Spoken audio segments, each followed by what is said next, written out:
Well, it's over. No, I'm not talking about that. The trade deadline has come and gone in the NFL, and the Browns make the move that's expected, or at least Quentin Jefferson also very expected, but they don't blow it up. They don't tear it on down. They keep the majority of their players on the roster. You finish this out, where do you go from here? And I think it comes back to one fundamental question about the Cleveland Browns and whether or not you believe, can they just be a quarterback away from competing? Because if the answer to the question is yes, then you do what the Browns did yesterday. You make your secondary type of moves, not the secondary, but you make some moves, you pick up some draft picks, but you don't blow it up. Now, that could happen this offseason, but I still think it comes back to the one question. Do you believe the Browns are just a quarterback away from competing? We're going to discuss that this morning. We'll talk to Noah Weiskopf in mere seconds about that very thing. Cavs! Trap game. I'm calling it now, Ryan, because I want them to know that this is a trap game against the 3-5 Pelicans. Don't slip, guys. Don't slip. Get it done for tonight. We're hot on the parlays. We'll get to that coming up as well. Diving a little bit of baseball as well, going back on the bold season prediction for the Guardians that ESPN had that didn't come to fruition. But they read something interesting about the Naylor boys. We'll get to that coming up as well. Andrew Berry, 10:30 this morning. So later in the show, we'll be able to pick up some of the pieces here of what Barry's going to talk about. It's the one thing you want to know from him. What's the one thing you'd love to ask him coming up? We'll get to the grid. We got time up, morning update. We got it all for you right here on Big Play. Welcome to the show, everybody. I am Matt Fontana. He is Ryan Tyler. Good morning. Happy to have you alongside Twitter X at Matt Fontana Show. We're up on Instagram, Big Play. We're also there on YouTube. You can check us out on Twitch. We can go no further without welcoming in the great Noah Weiskopf. He joins us every Wednesday right here from the OBR. Browns with Noah. Ton to unpack, Noah. We start with the trade deadline, and we'll talk Zadarius Smith in a minute, but I'm going to ask the loaded question to you. Were the Browns close on anything else? Anything you picked up, just kind of talking to people? There was some scuttlebutt, maybe some other moves. We got the Fowler tweet with about an hour to go that said the Browns were done. Anything you heard they might have been close on, or do you think it was always just going to be the Zadarius Smith move?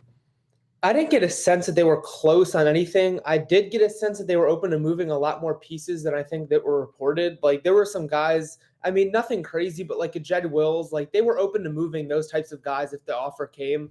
But I mean, those types of guys just didn't get the interest that the Browns may have wanted if they wanted to move him. But yeah, the Zadarius trade was almost a given. And then outside of that, we knew that Quentin Jefferson was going to be gone. We just didn't know in what capacity. They ended up just releasing him. But yeah, that never obviously worked out. He's been a healthy scratch since the Philly game. To the Zadarius Smith move, solid return. You know, again, a 5 and a 6, you give them a 7. Just your thoughts on the package. I wanted a 4, Noah. I know that's what they were asking for. I thought maybe with this contract, they could get that out of Detroit. But your thoughts just on that move and the return for the Cleveland Browns? I thought they should have gotten a little bit more. I thought that they were going to get a little more. To me, like you said, the contract and the Lions being that desperate, you know they weren't going to get a Myles Garrett. They weren't getting a Max Crosby. Zadarius Smith was kind of their guy. And, like, to me, having a team that desperate, a Super Bowl caliber team that needs an edge rusher that bad, like, I thought that they could have held out to get a 4. I don't know what the details were, but I thought they should have gotten a 4. If you look at it, they got the 5, but the Lions, it's going to be one of the last picks in the 5th round. Right. So it's give or take an early 6. It's like late 5, early 6. And then you swap the 6th and 7th, which honestly are probably going to be not that far apart. 10 picks, maybe, right? Yeah. I guess. Right. I thought they could have gotten a little bit more, but, you know, moving forward, they were going to move him either way. They were going to get younger. They want to see, Isaiah McGuire has been playing really well. They want to see some of those younger guys, but they also will have to step up to take some of the heat off Myles Garrett, because if they can't, then the rest of the season for Myles will not be a lot of fun. Yeah. Well, what did Zadarius mean by SMH? Yeah, I didn't know about that tweet, Noah. Ryan told me he had the SMH and then he deleted it quick. Sure you have no idea, obviously. Oh, I'm sure. No, you didn't talk to Zadarius about the tweet? Like, well, so here's my thought on it, because Ryan and I talked a lot about it yesterday too. I was like, maybe it's that I wanted to be here. I wanted to be a part of this team and kind of move forward. And the initial reaction is, I don't get to see this thing through. When in reality, Za'Darius is a nice guy. This is not one of those things. It's like, get the hell out of here. Don't nobody want you here. It was the move to make. And frankly, I'm happy for Za'Darius. He gets to go to a playoff team. Like, I think that was the initial, like, I need to act like I'm pissed off, but I'm really not. Just, yeah, what did you think of the tweet? Two things. One, maybe he was talking about the return. That's all that they got back for him. I'm better than that. I'm worth more than that, man. Second of all, and on a real note, I think that it was, probably simply to get everyone going and have people talk about it, which works every time. It always does. Send the tweet, quick delete. You get more response sometimes than you keep the tweet up. You can tweet at Noah if you want it. Browns with Noah on Twitter and Instagram. Final thing on the trade deadline. People, I don't want to say, wanted to look at it to say, oh, yeah, we're blowing this up, and this is going to be a precursor to that. I didn't think Sunday's game was going to have all that big of an impact on it. And frankly, they did what we all expected them to. What do you think the trade deadline does say about the Browns, if anything, for the rest of this season as it goes on? I don't know how much it says for the rest of this season. I think that, like I said, they had to move Za'Darius, they had to move Quentin Jefferson, but outside of that, like, they were never going to blow this whole thing up. That was never going to be the case. I think that if they would have beaten the Chargers, it would have gotten a little more interesting. If, bring Jameis in, he gets 2 straight wins, you almost feel like this could have like a Joe Flacco-esque, like, we're going to make a run here. But after that performance, I just think that was kind of like, it was a great game by Jameis. Followed it up by a bad game. That's how the rest of the season is going to be if they even decide to start Jameis for the rest of this year. But yeah, I don't think it said much for the rest of this season. Again, they were never going to blow this thing up. It wouldn't have been worth it for them. They still have a good core of players, which is why they're in a really funky situation. And really, quarterback is what they have to figure out if they want to keep these guys around. Because you really don't want to keep like Myles Garrett, Nick Chubb, David Njoku, Denzel Ward on this team through another rebuild. Like, that's just really not a feasible outcome. So they have to figure out what they're going to do.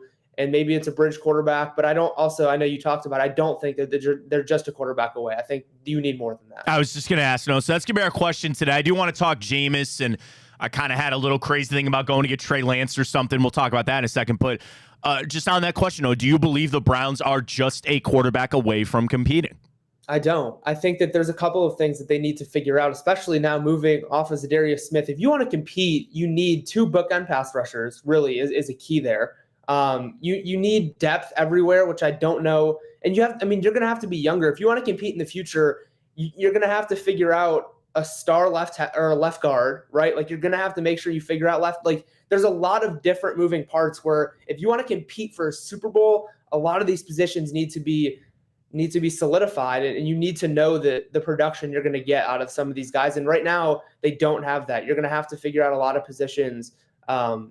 Even receiver, right? Like, is this a receiving core that's able to go compete next year? I'm not sure.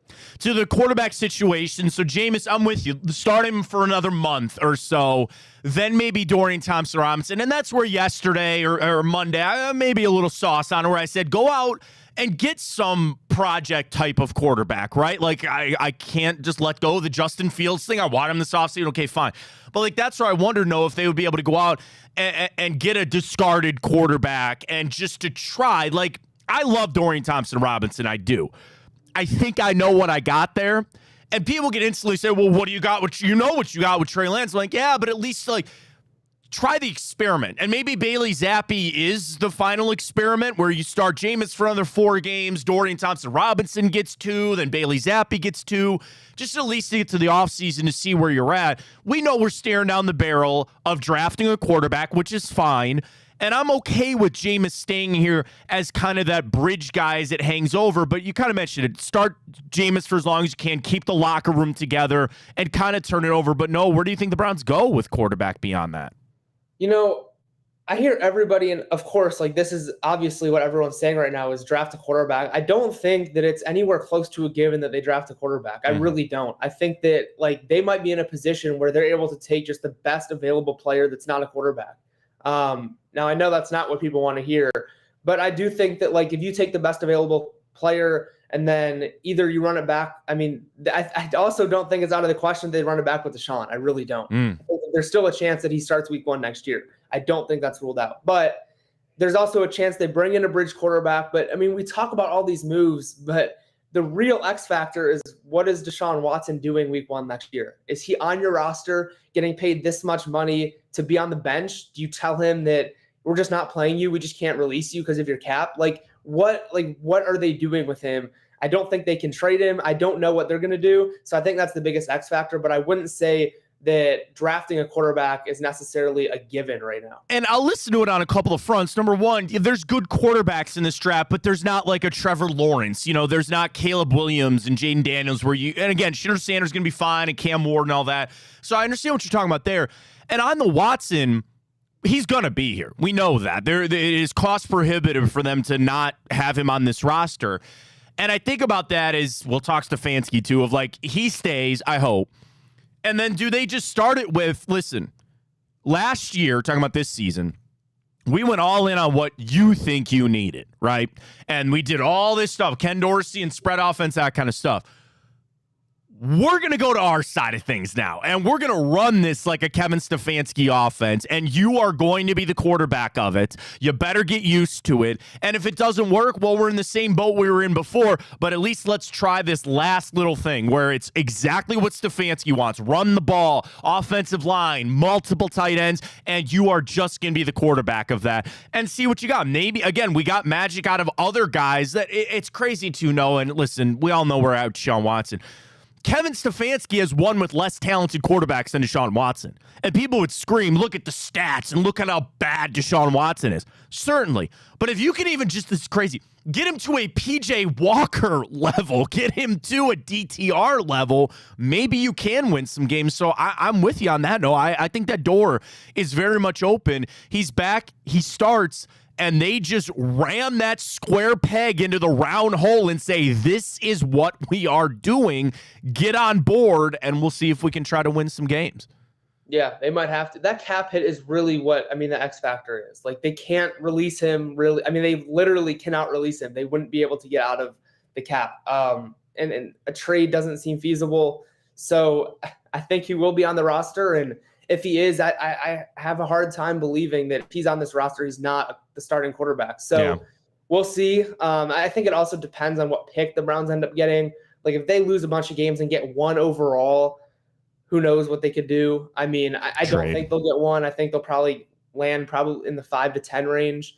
So I don't know. I mean, there's going to be other teams out there that need quarterback more than the Browns even. So it's just all going to depend on how the board falls. But yeah, I think there's a world in which Deshaun starts week 1. But yeah, they would have to make some sort of big change there. I think under center, getting him up under center, the play action game, I think it really would help. But then you're looking at running back, right? Is Nick still your guy moving forward? You need to bring in a younger guy like Ashton Genty. No, I'm just kidding. But do you need a younger guy? Really, you don't know what this is going to look like after this year. The Heisman disrespect on him, by the way, is just absolutely insane right now, but we'll have to see. Noah, Andrew Berry speaks this morning. A lot of questions, roster construction, and I think it's hard because I saw a graphic yesterday that was first round picks under Andrew Berry. Jed Wills, Deshaun Watson, Greg Newsome. Giving up all those picks didn't help whether you put that on Barry or not. Just if you got a question to ask Andrew Berry, what's the one question you'd love to get from him right now? If he had to answer it truthfully? Yes. Truth serum. I call that whiskey. What's he going to do at quarterback? What's the plan? But everyone will see at 10:30 that he is the best at dodging everything and making it sound good. So I don't think you'll get anything out of this, but it is nice to hear from him. I think there might be a couple things where you're like, oh, okay. But other than that, he'll be wishing players like Amari and Za'Darius the best,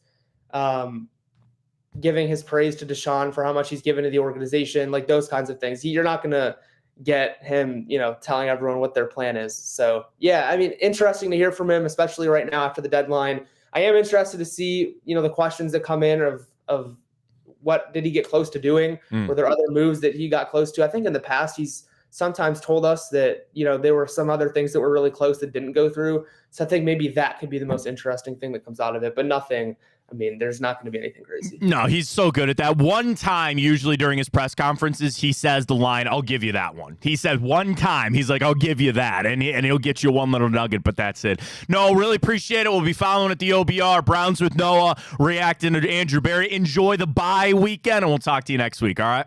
Yep, let's do it. See you then. There he goes. Noah Weiskopf. Yeah, Barry is a wizard with that, and he's so good. And eventually, yes, the questions will wear him down about some particular topic, and he usually does say that line, right? He goes, all right, I'll give you that one. I'll give you that one. And you're right. We're all circling around what the plan is at quarterback. And I think the hard part, and the question I want to post this morning is the one we asked Noah. Do you believe the Browns are just a quarterback away? And you could sit there and point at all these different holes that have been created. Now, you were already, no team is perfect. Every team has got a hole at some position or something they don't do all that well. But you've created some holes this season. The offensive line has now become a hole. You've had injuries, sure. But at the end of the day, you got to ask yourself, do you believe you are just a quarterback away? Do you believe that you can become the Washington Commanders? They were literally just a quarterback away. They have Jaden Daniels, and look at them now.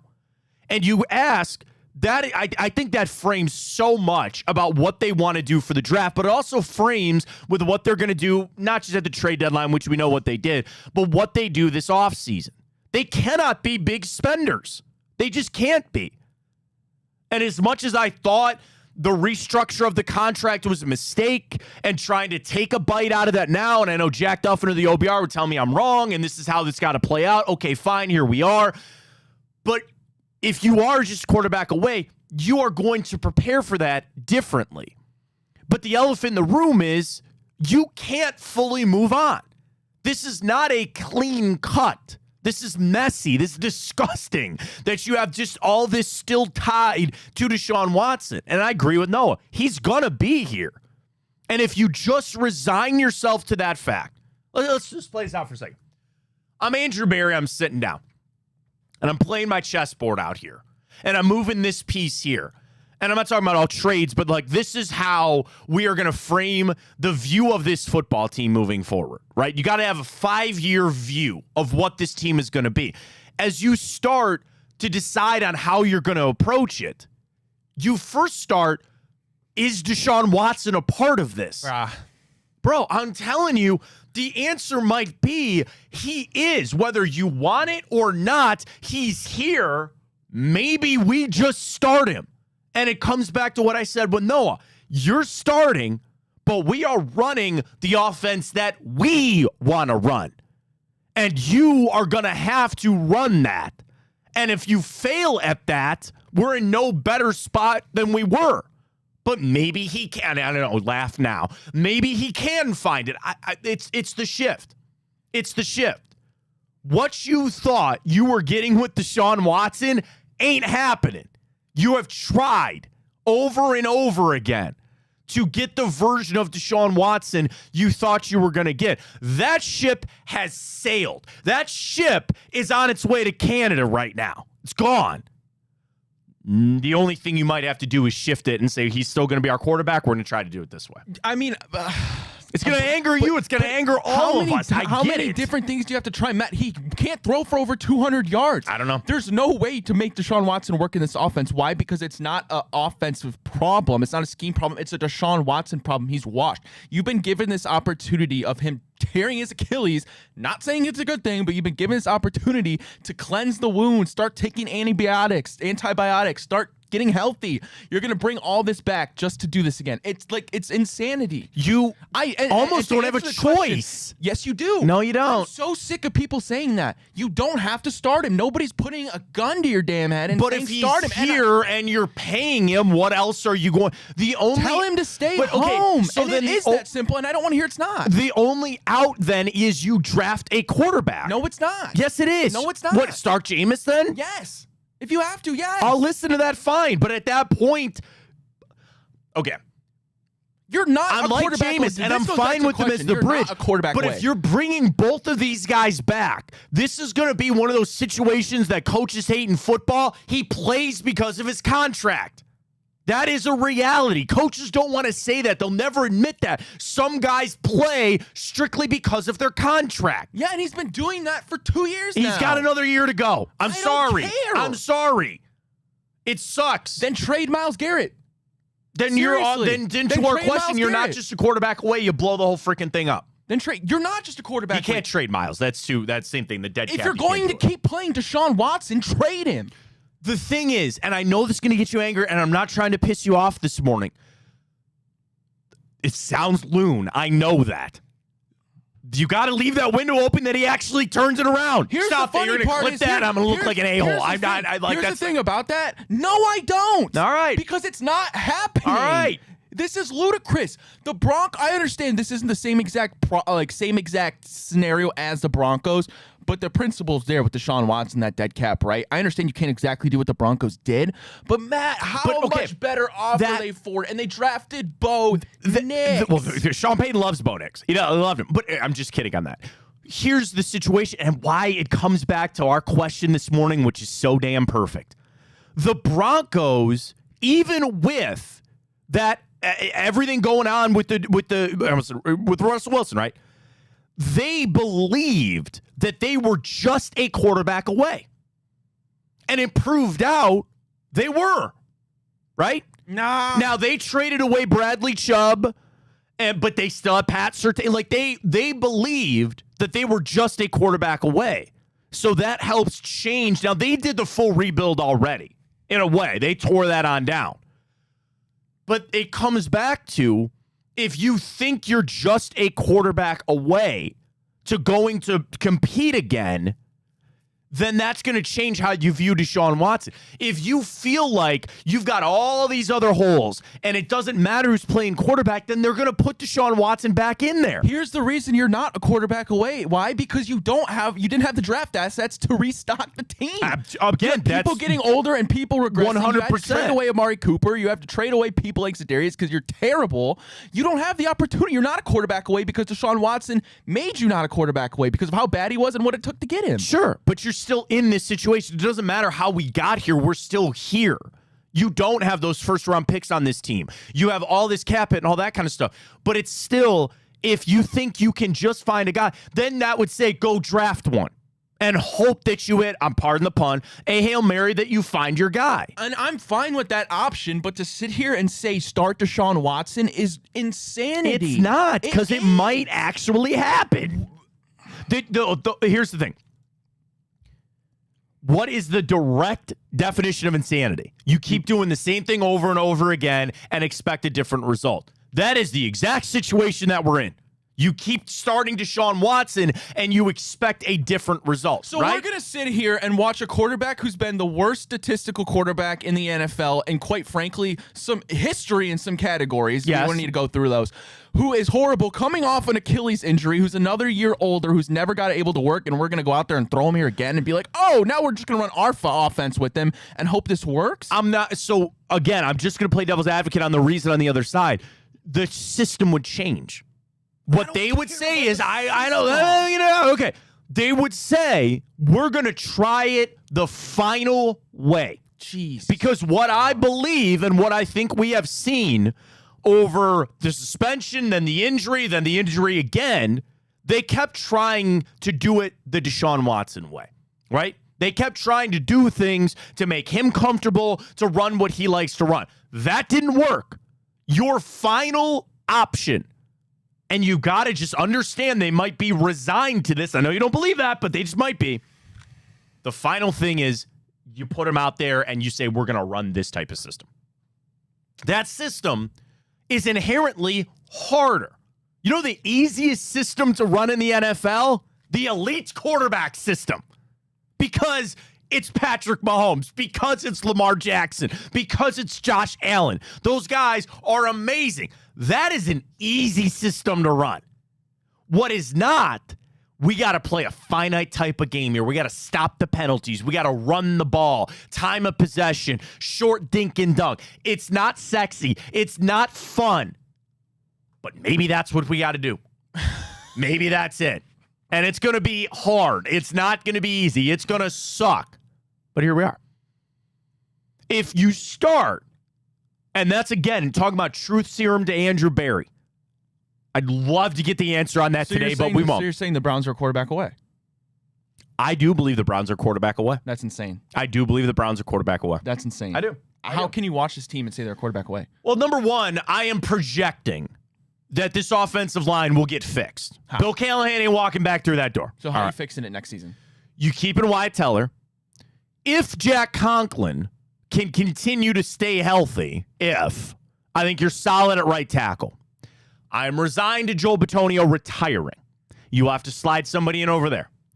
And again, the small sample size with DeJuan Jones. There's other things afoot there, though. Keep an eye out for that. If he can prove to one game sample, but if he can be your left tackle, you're a guard away. You're a guard away. Who's your other tackle? Huh? Are you talking about Conklin? Conklin. Okay. If they can bring Conklin back, he can be healthy. He's an all-pro talent, okay? Then Nick Chubb, who is off to a start that we all kind of expected. You assume he can maybe get back to that level. I still believe in David Njoku. I believe in Jerry Jeudy. Now, I need another receiver. Cedric Tillman's fine. This defense, I would love to just chalk this up to some adjustments from offenses, defensive miscommunications. But the vast majority of talent on that defense will be here next year, okay? You get that back with the offense. I'm not sitting here just with Browns-colored glasses and shoveling the crap that the team wants me to. I'm not doing that. I'm just talking about why I believe the Browns are just a quarterback away. And if I really wanted to slice it up on some of the other teams that did find a quarterback and look at him now, the Browns roster should be as good as the Commanders. They should be as good as the Denver Broncos. So if you can just find that quarterback, that again, there's a sliding scale of how much crap can they cover? How many warts can they cover up? You can find it. You can. Now, I also am leaving the door open that Deshaun Watson comes back and he is start. And they say we're running this type of offense here. That has to be on the table. As much as you don't want it to be, as much as it's, I wish he would just go away, to your point, Ryan, he's not. He's not. And I hate to tell you this, man. I'm telling you this as a friend. Accept that he's going to be here. Nope. He's going to be here. I'll never accept it. That's fine. You're going to be an angry man. You're going to be angry. You're going to be salty. Because why are we sitting here saying they have to start him? I'm not saying they have to start him. You don't have to, but he's going to be here. Well, yes, I understand So I'm saying, that. if he's going to be here and he's paid, you would say you're starting him at the detriment of your team. You're running him out there when nobody believes he can win. But maybe he can. Probably not, right? Probably not. But the other thing the Browns might have to be resigned to, which sucks for me, you, and them, we just got to take this for one more year. And that's, I know, you all saw the look Ryan just gave. That's the uncomfortable truth of where we sit today. There's a real possibility that you're in for a 4-13 season next year. We ain't even done with this year. You might be staring down the barrel of 4-13 this year. It's the price you got to pay. I didn't sign up to pay for that. You didn't sign up to pay for that. Brown signed up for it. And the unfortunate truth is that you might have to waste yet another season. I hope we don't get there. I hope not. But that is also at the end of when all this gets figured out, the inevitable truth might be that you have to pay the piper for one more year. And if you go draft a quarterback, that'll give you some hype and that'll give you some excitement, and maybe you can put him in there fine. But if the Browns come back to the truthful answer, wherever they pick, we'll go get a quarterback next year. Talking about 2026, maybe. You know, do you go find one off the scrap heap? Do you go find your Sam Darnold? I don't know. The thing is, none of this is set in stone. The good news for you, Ryan, you're right. I think there are a lot of options available right now for the Cleveland Browns on what they do. The thing is, and what's going to bother you and me maybe the most, none of those decisions will be made for at least another 5 months. There's nothing that they are going to do today or tomorrow that will change where they're going. There are multiple ways to get out of this hell, and I just hope we get out of it. But it's going to be a long road, and you just hope they pick the right path that has some sort of gold at the end of it. You'll be walking down a dead end again. That's all the Browns have been doing for 25 years is walking down dead ends.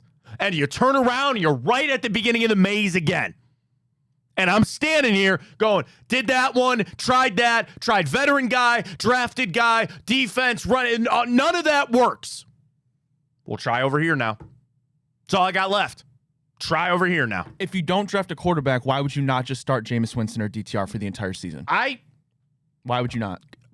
They give you a better chance of winning than Deshaun Watson does. But that's the thing. I'm not trying to be confrontational with you this morning. You don't know that for sure. I do. I do. I understand that everything is pointing in that direction, and I am describing insanity. I'm doing the same thing over and over and over again, expecting different. It, in the least, none of it would shock me if they came out and they said, we're going to run it back. We're going to try this differently. We're going to run a different offense, and you're still going to add pieces. You're still going to bring things in around him. Save this clip, man. It would not shock me in the least. And people would be pissed. They would riot. Nobody would go to the games. But it's an option on the table. And sometimes the team, the franchise, the general manager, you got to make the tough decision. The one that you make it and they're calling for your jobs and they're pissing you off, but it's all about how it plays out. And if you're staring down that barrel, you're right. The question, there is no quick fix. As much as we want to believe just getting rid of Deshaun Watson or just telling him to go home fixes it, it really doesn't. It really doesn't. Comes back to our question. Are the Browns just a quarterback away? No. Absolutely not. You voted no. I voted yes. What do we got? Absolutely not. What do we got? No, 59%. Okay, so it's 60-40. 60-40 people say no. So if the answer is no, then you are on blow it up. Trade everybody away except a few key guys. But then you are asking Andrew Berry or maybe the future general manager to make the right picks and rebuild this back up. You can detonate it. That's fine. What are you building back up? What are you going to build back up? But you don't have to necessarily detonate it, even though you're not just a quarterback away. Like, yeah, you can trade. Like, listen, you can trade. Half-ass rebuilds never work. It's not a half-ass rebuild. It's well, okay, and yeah, it's not a full rebuild, and it's not a no rebuild. So yeah, I guess don't ever half-ass one thing, or don't ever half-ass two things, whole-ass one thing. But blowing it up, like I don't think you have to trade blowing Myles it up Garrett. is trading Denzel and Miles. They're not doing that. But like, if you kept 5 or 6 key guys, that's a blow up. If you only kept a couple of guys, look what the Raiders do. They're keeping Max Crosby. They're going to keep a couple of guys. They're in a full-blown blow it up. And I don't think the Browns are there. I think they're better than that. I know the record doesn't say it on the quarterback play. They should be better than that. Keep a couple, find your quarterback. Because the other thing, you can go find a quarterback, and that'll be a 3-year journey of getting them up to speed. You can have guys that come ripping out of the gates, CJ Stroud and Jaden Daniels. Sure, I'd love that. But more often, you are maybe built more for Joe Burrow. It took Joe Burrow 3 years. It took him a couple years. Yeah, he got injured. Nah, he went to the Super Bowl second year. No, it's his 3rd year. No, it wasn't. He came in, tore his ACL. He went to the Super Bowl his next year. Oh, that's right, he did. That's right, he tore his ACL his rookie year. That's right. I thought it was his 2nd year. It's a different age in the NFL, man. All right, go get your guy then. But you got to also hope and believe there's a guy in this draft for that. Maybe go Dak Prescott round. Go find a guy in the 4th round that turns out to be your guy. Anybody's better than Deshaun Watson. I don't understand why it's so hard for people to wrap their heads around that. I guess we'll have to see. All right, Barry's speaking today. I do want to talk Andrew Berry. Cast tonight. We got to get our parlay cooking for tonight. You know it's cooking. Fairway Ford, baby. That's it. They are the largest Ford truck dealership in Ohio, the largest selection of F-150s, the Super Duty trucks, and they won't be beat on any price from another Ford dealer on new Ford trucks. 'Tis the winter season. You are part of need that plow, need something. Fairway Ford has got everything that you need. The other thing, Obviously, as a parent now, we needed the room. So we went with the Explorer. Third row seat, and that Explorer's a piece. Maybe the Expedition has been calling for you. 2024 Expedition sale is on at Fairway Ford. Over 100 Expeditions are available, up to $11,000 off, and rates as low as 2.9% APR on those beautiful Expeditions. You've been staring at those Broncos, man. I see them everywhere. Full fleet there at Fairway Ford. The F-150s, the Raptors, the Rangers. I was so happy when they brought the Ranger back. I was sad when they got rid of it, but they got them all at Ford. The F-150 hybrid, the Lightnings, the commercial vehicles. You need that new fleet of vans for whatever company you're working with. Fairway Ford has got you going. Also, I love this. Go to their website, fairwayfordohio.com. You want to know why, right? You know what I'm on right now? The custom factory order. Can I dream for a second? You want to build? What do you want to build? An Escape? Explorer. It's build the Explorer. Okay. You want to do that? Start here. Fairwayford.com. What color do you like? Black. Black. Well, first off, let's pick the model. The Ford, we're doing Explorer. Active ST line Platinum or the ST? Which one? Platinum. Platinum it is. Start our build right here. Color. Metallic black. Rapid red metallic with the clear coat. Carbonized gray. Kind of like that one. Space white, star white metallic. I'm going to go carbonized gray. All right. Let's pick our engine. 2.3 liter EcoBoost. You want the 3 liter Eco, but let's go 3 liter. Let's go. Drivetrain. All right. Let's go. 4-wheel drive. Got to have that in Ohio. 10-speed automatic transmission. The Platinum equipment package is there. Then, do you want the luxury leather? Do you want the tow package? The co-pilot assist? Cargo area management system? Add that. Folks, you can do it all. Pick our wheels here. The dark alloy polished aluminum. How about the bright machined aluminum? Yeah, give me that. Tires are on there. Folks, you can build your dream vehicle with Fairway Ford. They've got it. But the pre-owned lot is stocked as well. Get that machine you've been looking for and get it with our friends at Fairway Ford. They are the best. They're going to take care of you. Canfield, short drive.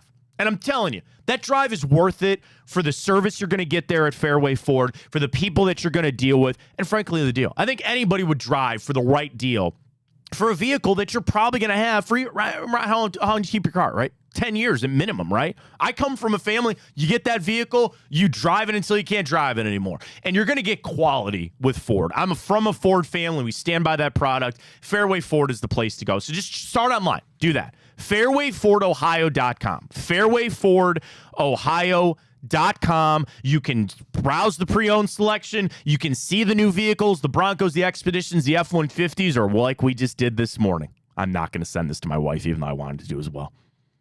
Do you need the crossbars on top? You ever do a little cargo hauling? No. Big vacation? All right, we don't need that. Do you want the splash guards? Wheel lock kit?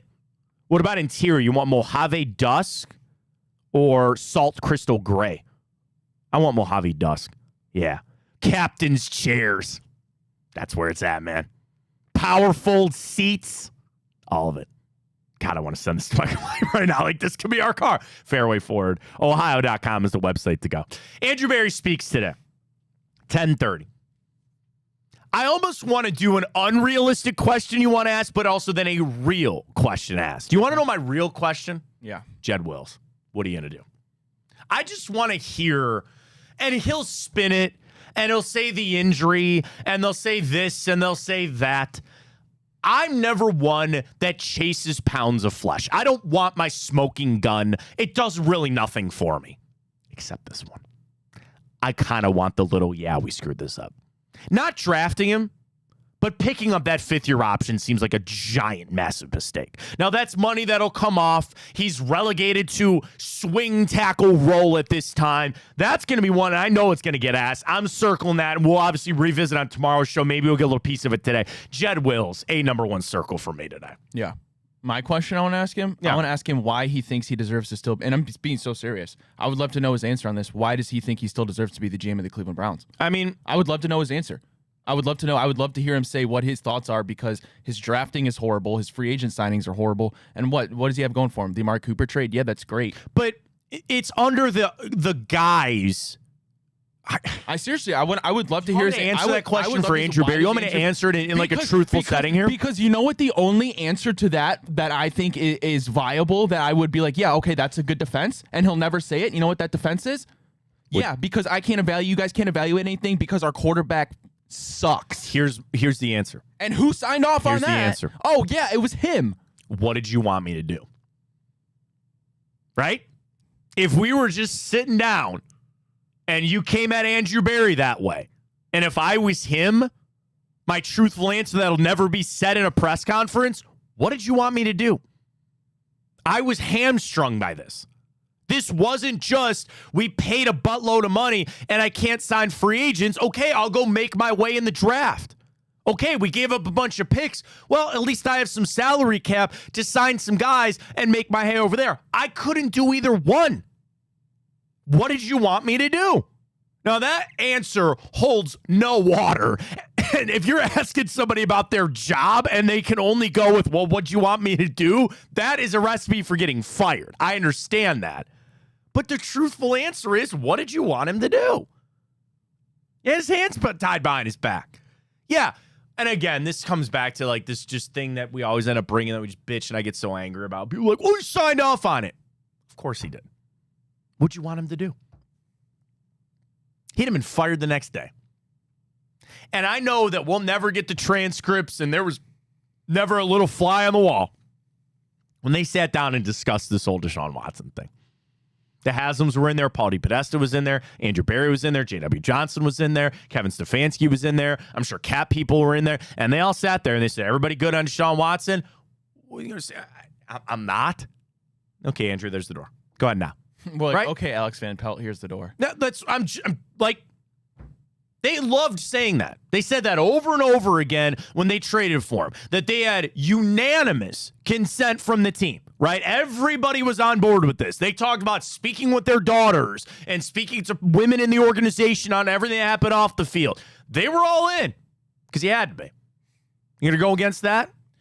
But okay, and I know you obviously have your thoughts, but how do we know Andrew Berry didn't sign off? We will never, ever, ever find out the true who pulled the trigger, right? Who shot JR? You will never find out. Like, what's the answer to the question we all want? Whose idea was this? First, who had the idea? Is it Andrew Berry that walked in and said, you know, guys, this might actually be possible?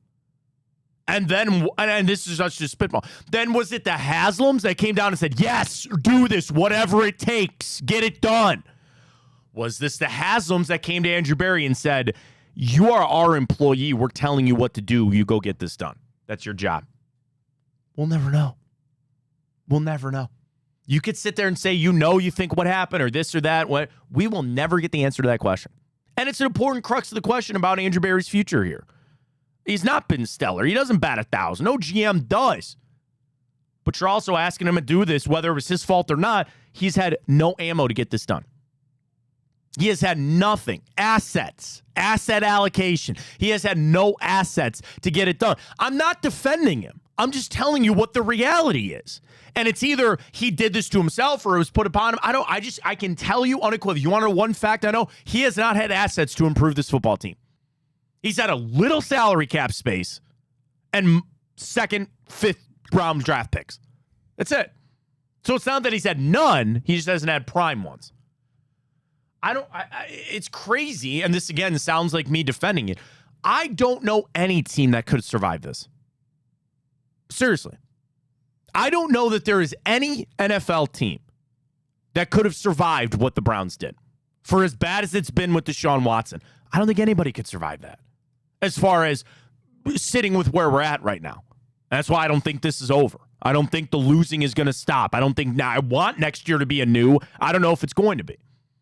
So if AB sits up there today and people want their pound of flesh, I'm telling you, you ain't going to get it. You're not going to get it.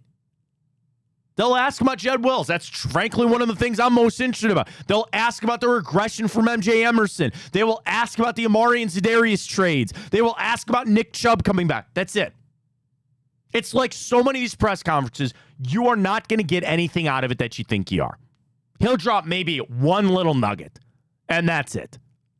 And we'll move forward. So you think Andrew Berry should remain the Cleveland Browns GM next season? Yeah. Yeah. That's crazy. Yeah. I mean, That's crazy. okay.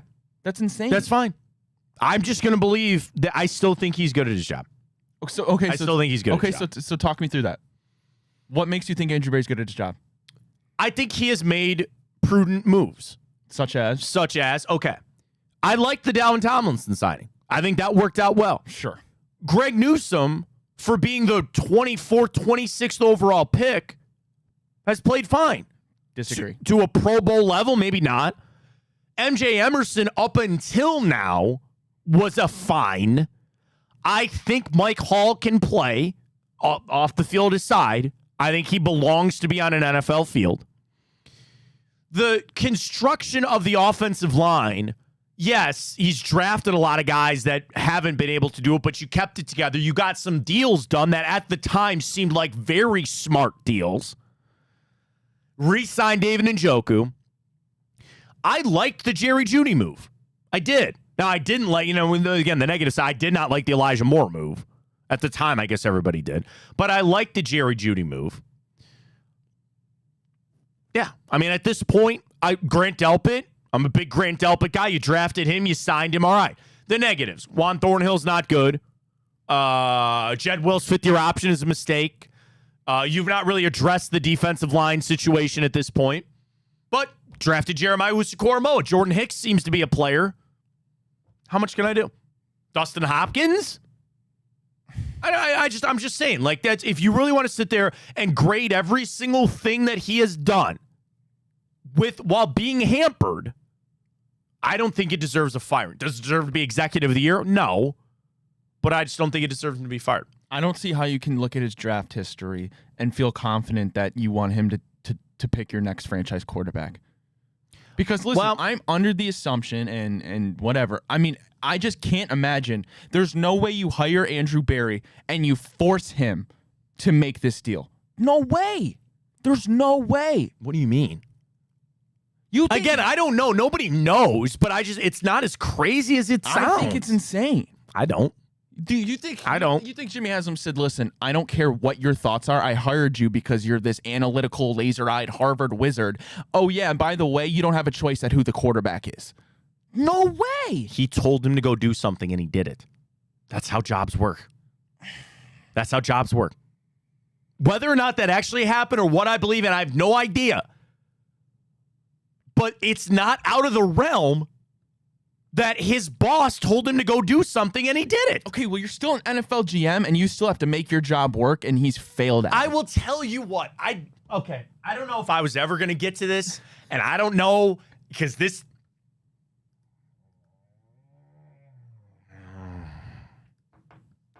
He is still the GM of the Cleveland Browns and has an extension from the Cleveland Browns because the Haslams were the ones that told him to get the Deshaun Watson deal. Because if it was his idea, he'd be on the fucking street, man.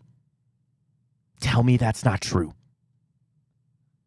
Tell me for 1 second that he would not have been fired if the Deshaun Watson move was truly all of his idea. They would have given him an extension? Come on. So that Come on. So I will say that's the most valid point you've made thus far. That definitely is the most valid point you've made thus far. I will say that. I'll give you credit. That's the most valid point you've made since we talked about Andrew Berry. If Andrew Berry was truly the mastermind behind the Deshaun Watson deal, he would have been fired last week. He got an extension before the season because he did what his bosses asked him to do. I have no factual insight to back that up, and I'm going to make that clear to everybody. And I'm also not one of these people that are going to be out to, the Haslam should be gone. Like, they made this decision. It went bad. Okay. And if it makes you feel better to sit here and bitch about the Haslams and say how bad they are, you do whatever you need to do to cope. Me, I'm more about moving it forward and what are we going to do? You made this decision and went belly up. It's bad. But in no world, if this really was Andrew Berry's call, or even if he brought the idea up, he would not have a job right now. Absolutely not. Or even let alone an extension.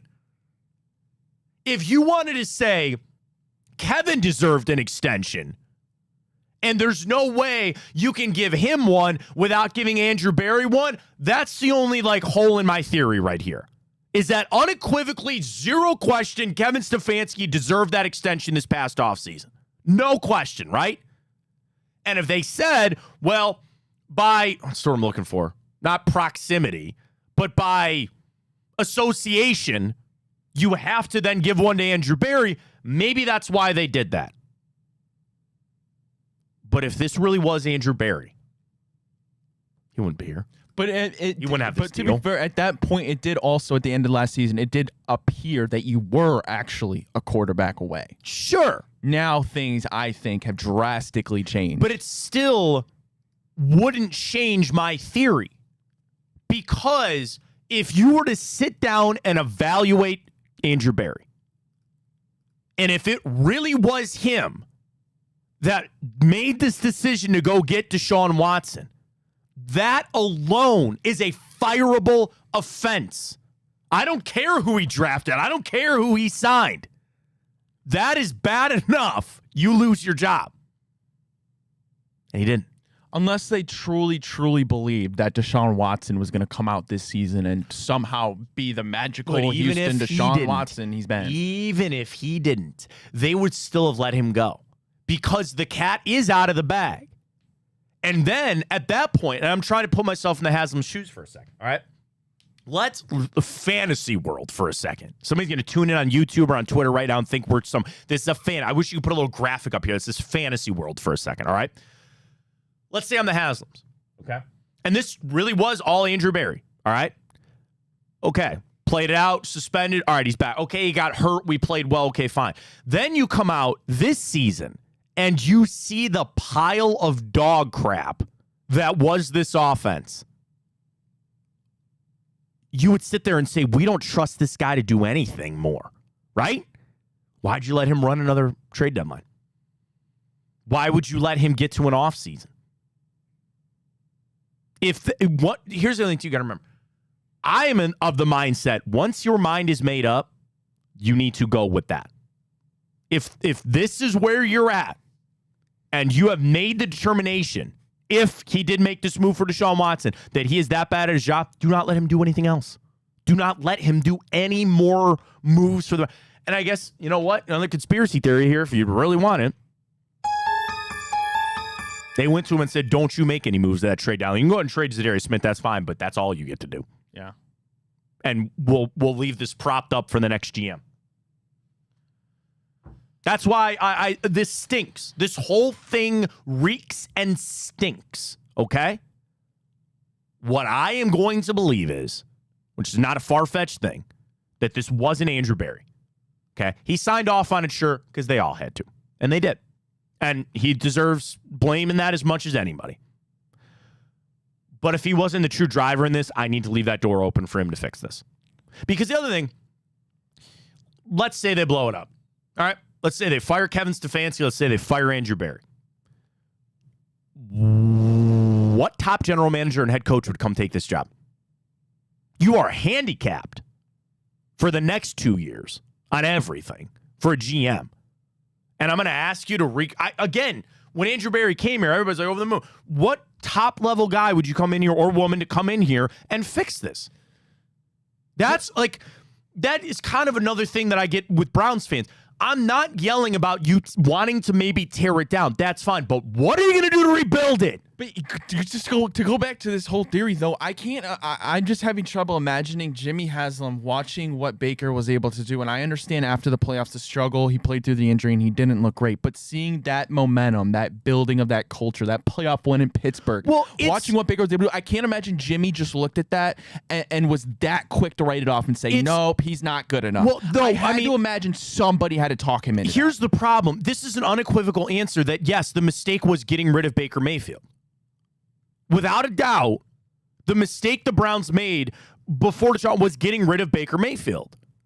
Whoever was a part of that or whatever went into Baker being soured with the franchise or not getting the surgery or whatever, there's mistake number one. Now, you compounded your mistake, but here you are. Here you are. So it's going to be hard. It's going to be hard. So Andrew Berry today, 10:30. We'll get it going. We'll see what he has to say. Again, anything else like really pressing for him? He comes up about half an hour. I want to know Jed Wills. I want to know maybe plans on the offensive line. It's going to be about it. Yeah. It's going to be about it. It's going to be about it. You know what it is. Cavs! We'll get to them in the morning update coming up. They are in New Orleans to take on the, I'd say, lowly Pelicans. 3-5. They're not all that good. Coming in for tonight, though, the Wine and Gold 7.5-point road favorites tonight with an over-under 224. We'll get to our parlays. Some injuries are going to be happening. Dean Wade already out for tonight. Karis LeVert maybe going to play tonight, so we'll see how that goes for the Wine and Gold. Zion also, when isn't he a game-time decision for tonight? So we'll get to all that coming up with the Cavs. We'll get our parlay cooking for that. We got the grid. We'll get the time up, and the morning update all comes up in hour 2. You can follow us on Twitter X at Matt Fontana Show. We're up on Twitter, YouTube, and Instagram as well. Check us out on our website and get our merch, bigplay.com, bigplay.com/horse. Big weekend at the Breeders' Cup last weekend for my racehorse, which was awesome. So we got it all for you. Tonight, Wednesday, we get a little Drennan, a little bonus time with Bruce coming up a little bit later tonight. Last night, great stuff with James Rapine, Andrew Fox Miller, Into the Jungle. And, of course, Josh Maria Cribbs. It's all right here on Big Play. All right, catch a break. Come back. Plenty coming. Fontana Show, driven by our friends at Fairway Ford. I'm Garage Beer, and this is Bobby Carpenter. Garage Beer. Beer-flavored beer. Beef with an F? Okay, my bad.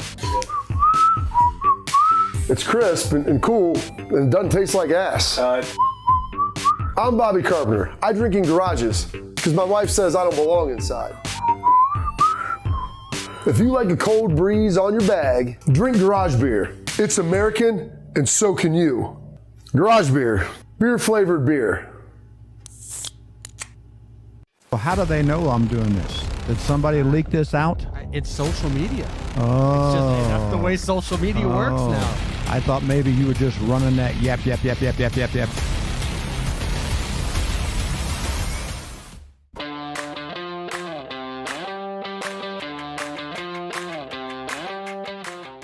I'm just dying at you right now. Why? Because I can't believe you had the nerve to bring up the NFL top 100 when you're the one that was okay with it.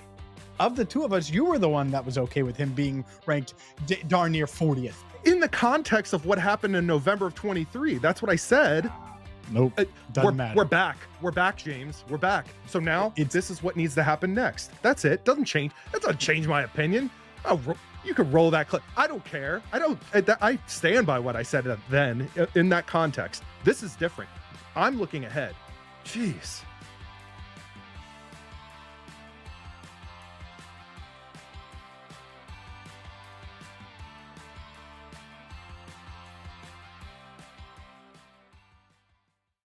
I don't buy into this nonsense, this conspiracy nonsense that he's got his money and he's dogging it. That's ridiculous.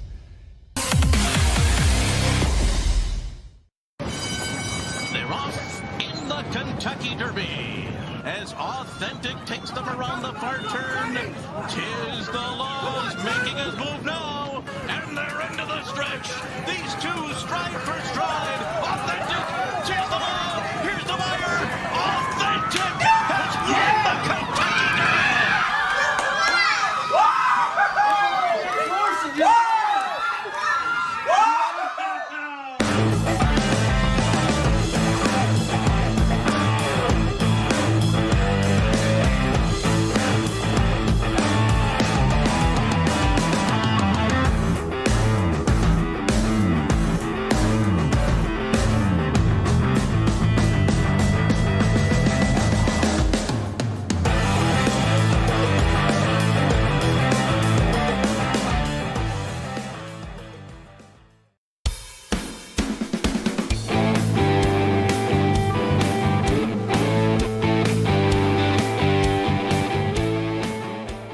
right, welcome back, Fontana Show, right here on Twitter X at Matt Fontana Show. The YouTube comments. All right, Charles. I'm just gonna do these live right now. Okay. Okay. So I was talking a lot about Andrew Barry and the stinking gun about this and that. Okay, I'm just gonna. Okay. Worst Barry campaign ad I've ever heard, Charles. Well, thank God the campaign ads are over. Hi, I'm Andrew Barry. It wasn't my fault. Well, not great. Not great. He goes, I'm not buying it. They gave him the extension thinking Deshaun was going to play well this year. Okay, I listened to that. Would Ken Carman lie? Ken's not a liar. What's Ken said about that? I don't know. He's bringing. I don't know. I love Ken. Ken's saying that Haslam's were in love with Baker, and they weren't ready to just move on from him. They had to get talked into it. And it was Baker is an interesting point onto that whole thing, whether they did love him or not. All right, and no, I would say Ken would never lie. I love Ken. I said, he goes, you're making up hypotheticals. I said these were all hypotheticals. I know that. Wait a minute. They could have hired a coach that would have given. They could have hired a coach that would have humbled. I'm okay. That's the other thing about there's nobody around Watson to like break a foot off in his ass. Somebody's brought that up before too. All that. Getting rid of Baker wasn't a mistake. Getting rid of Baker humbled and matured him if he would not have stayed here. Caro on Twitter, that you're not wrong on that. You can't look at the projection of what Baker Mayfield has become and say, oh, it's just instantly going to work here. Completely understand that. I get where you're going on that. Chris, it's simple. Just kick AB upstairs, let him be a money guy. Bring in a football guy to draft. That's kind of fair. I'm not saying it's not. If he's his cap wizard, that's fine. Okay. We can find a role for you in the financial offices. You look at so many. You can have GMs. a direct line to Paul DePodesta, right. But at the end of the day, you can't draft. You can't evaluate talent, and it's been clear he can't. No GM is perfect. Every GM has got their area that they excel in. Some guys are really good in college. Some guys are keep a GM who can't pick draft picks. But it's like you can't throw the baby out of the bathwater. If he's good at this, then you kind of got to accept maybe he's not so good at drafting. That like. You talk about positions, right? There's some teams that didn't never draft receivers well. Maybe the Cleveland Browns. Like, they just have their holes, right? They have blind spots. And you got to take the overall good sometimes with the bad. Nobody is perfect. What's the overall good, though? Cap maneuvering? Maybe that's it. I don't know. But you can't just have a GM that's good at cap maneuvering. Well, then if you say the Browns are in cap salary hell. Well, dude, okay. I'm about to undercut myself, right? You ready for this? Let's say for a second that Andrew Barry's best thing is that he is a cap savant, right? Wouldn't that lead towards, no, we can get Deshaun Watson and I'll make this work? What? I'm talking about the cap money. Oh. I'm helping your side of things for a second. Let's say that Andrew Barry is a cap wizard and savant. And he goes to the Haslams and he says, give me the 230 guaranteed and I will make this work. Here's my plan. That would then give you credence of this was Andrew Barry making this decision. Right? I don't know. I don't know. It makes my head hurt too. It makes my head hurt too. But here we are. Here we are. It is what it is. All right, you got the stories, got to know for a Wednesday morning update. Take it away, Ryan. Alrighty, well, the trade deadline in the NFL has come and passed since our last show, Matt. And the only move the Browns made was trading Zadarius Smith to the Lions. Didn't get the fourth that we all hoped for. But you got a little bit of compensation there, Matt. How'd you feel about it? I mean, I wanted the 4. I thought it would work because he's not making any money. But the Lions also stood pat. They weren't going to get Max Crosby. And I also, for the Lions, this would have been their position of strength. Aiden Hutchinson's coming back. Like, I know they want to make a run to the Super Bowl this year, but, like, he'll be back. You can't give away everything because you need somebody to play pass rush for the next 5 years. Aiden Hutchinson back. This is a stopgap for the Lions. And also, I'm saying this kind of in jest, but truthfully, do you think the Lions really all miss Aiden Hutchinson that much? They still look pretty damn freaking good. So they looked at it and they said, here's a veteran piece that, yes, we will take and we would like him, but we're not selling the farm on this. We're not going to give you a 4th-round pick. They'll do these flip-flops, and I thought Noah brought up good points, right? The 5 you got is basically a 6, and the 6 you got is basically a 7. You upgraded your draft spots 10 times, 10 spots from going from 7 to 6. What they can do with those moves moving forward, or what they can package them up to go up and get something, I don't know. But the stockpile of picks didn't happen. And we have not done this in quite a little while. You ready for this? Yes. You know what I'm looking up? No. The Browns draft picks for 2025. All right? Yep. This is from Dogs by Nature. Shout out to Jared Mueller, who I follow on Twitter. He's great. You have a 1 and a 2, which are your own picks. You have your 3rd and the Buffalo Bills 3rd. You have your 4. You gave your 5 away to get Zadarius Smith. Then you have a 6, the Minnesota Vikings 6, and the Chicago Bears 6. Right? I don't have it in front of me. Oh, no, I'm misreading this. I'm sorry. You have your 1 and 2. You have your 3 and the Buffalo 3. Right. You have your own 4. You have the Lions 5. Yes. You traded your 5 away. Then you have your 6, the Vikings 6, and the Bears to get Zadarius Smith. What, 2 years ago? 2 years ago. Correct. Okay. Correct.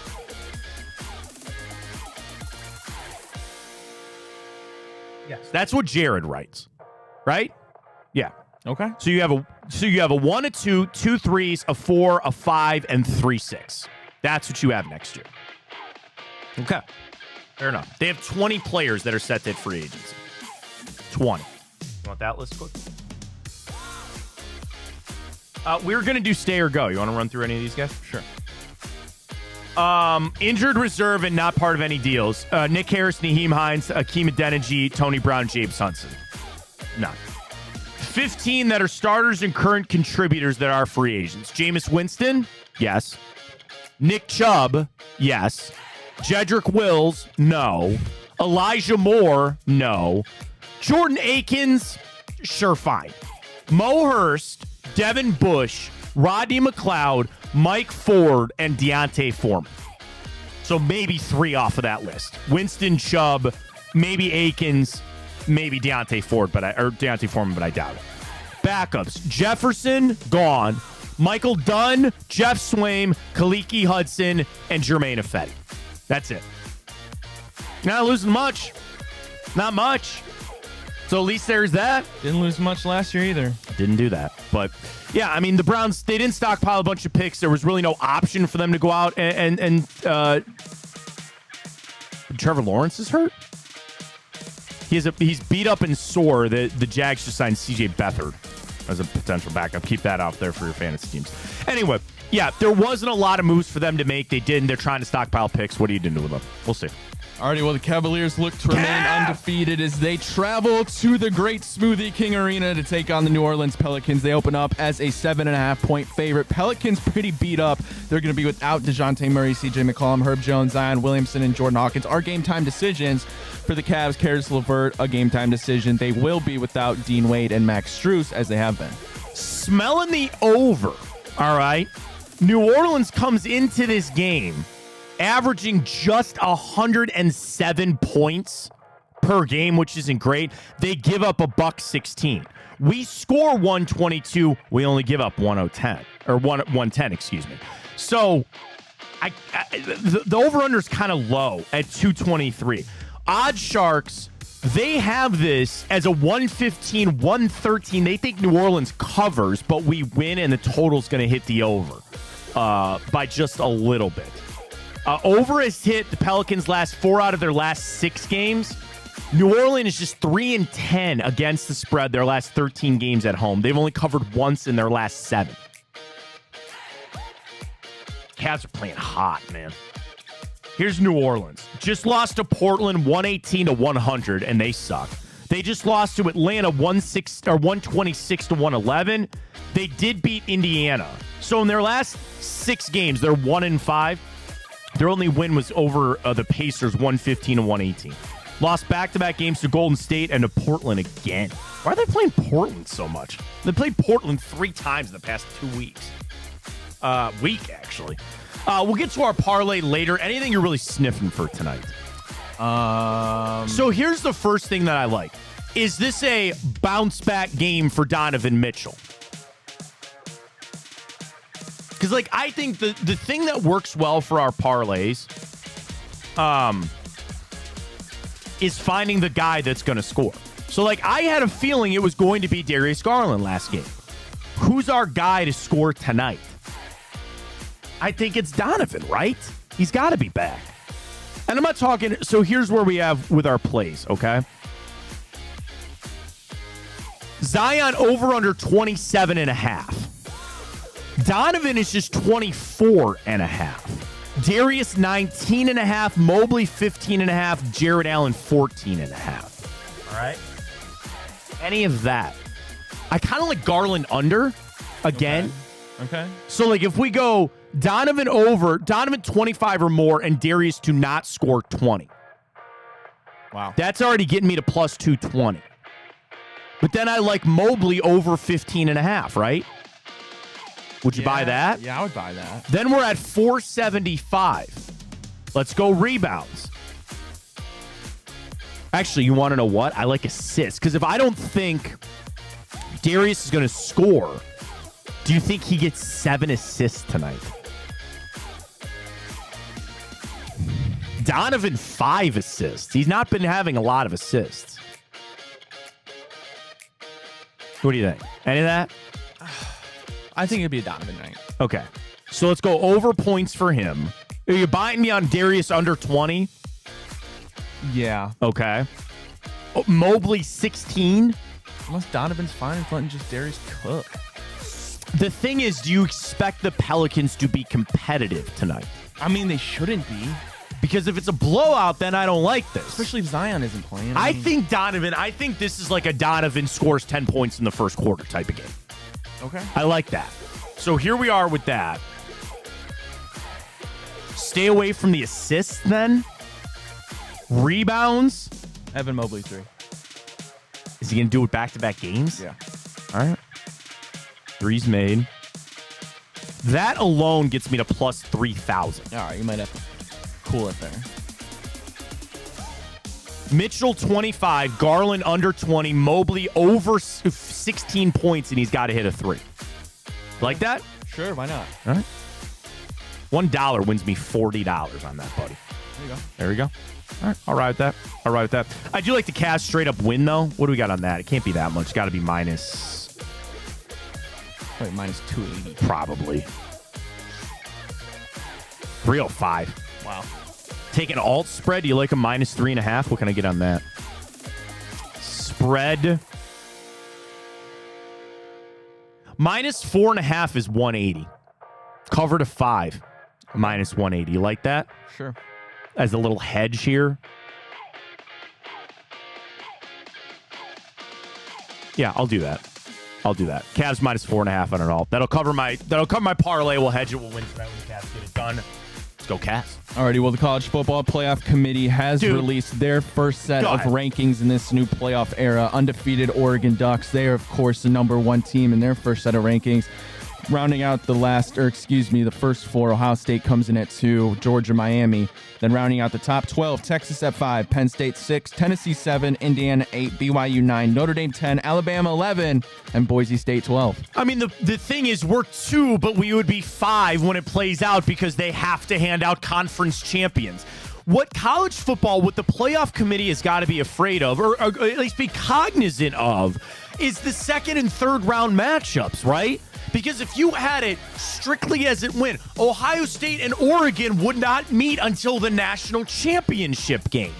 But if you screw this up, and I think it's more on the teams than maybe the committee, you could have Ohio State playing Oregon, Ryan, in the second round if things go bad. You don't want that. Listen, I understand that they want to have the conference champions, still be something right there. Why? Why don't you just call it for what it is? They can do what they want. Let them do what they want then. Do this. Conference championships, automatic bid. Stop with the automatic buy. Just seriously. And I'm not even going to crap on Miami. Who is the... college... Huh? What are you asking?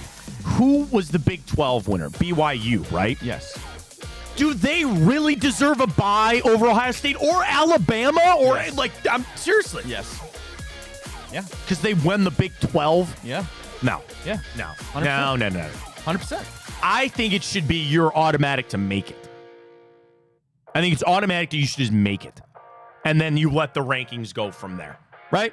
I don't know. Okay. All right. As it plays out, no, you're going to have Ohio State taking on Oregon in the semifinals. Okay, well, then maybe they should have beat Oregon in the first place. That's fine. I understand. They want to keep the sanctity of the regular season, which I get, which is crazy. We only got 3 games left. And you're also going to do what? You're going to see them in the Big Ten championship game again. So we'll see how it goes. Ohio State, in a good spot. They're making it. There's no debate. They're not going to make it, but first playoff committee. And again, I don't have a problem with the rankings. I think the rankings are fine. It's just when you actually have to apply it to the bracket, that's when I start to get pissed off.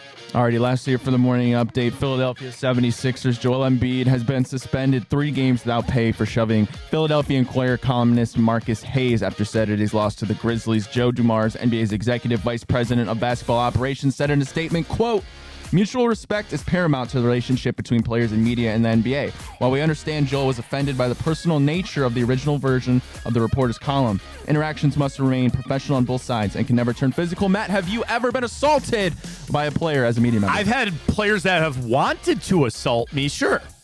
Insult me and assault me, probably. No, and I think, obviously, I've covered the Browns more than I've covered any other teams. And I'll tell you, I made mistakes. There are things that like Nick Chubb should have punched me in the face. He probably should have, but he didn't. What'd you do to him? So I fully admit, I have no problem talking about this. I took a picture of his locker, and I sent out, there was a Baker Mayfield jersey in his locker. After we beat the Panthers that game 1 a couple years ago, there was a Baker jersey in Nick Chubb's locker. And there's decorum in the locker room. And I asked a Browns communications staffer if it was okay that I posted a picture. Now, he didn't know what the picture was, and I fully admit I should not have posted that picture. Now, my other mistake was I posted it without a caption, and it got picked up by NFL Network, and people ran with it. What I really was trying to convey, which again is my mistake, and I own this, I actually thought it was cool that he had Baker's jersey, like they were still friends. And that was somebody who, I was a Baker Mayfield fan. I defended him while he was here. I thought it was cool. I think it would have been a lot different had I posted a caption that I said, you know, these guys remain friends, or I think this is cool. I posted out a caption. I made several mistakes in that. After that, it was made clear by the Browns. They didn't like that. It was made clear from Nick Chubb that he didn't like that. What did he say to you? He didn't say anything to me, but it was just conveyed to me. And also, I went back in the locker room the next day. That jersey was not in his locker anymore.